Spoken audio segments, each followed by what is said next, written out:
প্রায় 17টা 18টা জায়গায় আমি গেছি এবং আমি তখনও আপনাদেরকে আমি বলেছি যে যেরকম রেসপন্স মানুষের কাছ থেকে আমরা পেয়েছি, যে পশ্চিমবাংলায় একটা পরিবর্তন যে বারবার আমরা বলছিলাম সেটা কিন্তু আক্ষরিক অর্থে আমরা দেখতে পেয়েছি।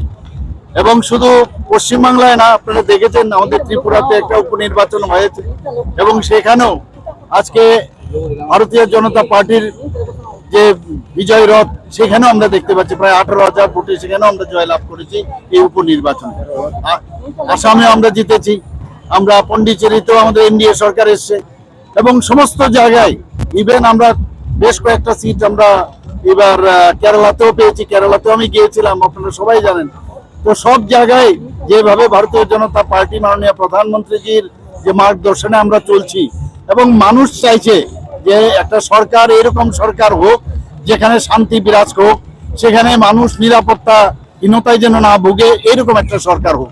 পশ্চিমবাংলার কি দুর্দশা ছিল আপনারা দেখেছেন। আপনারা 34 বছর বামপন্থীরা সেখানে একইভাবে কাজ করেছে, তৃণমূলও 15 বছর ধরে করেছে।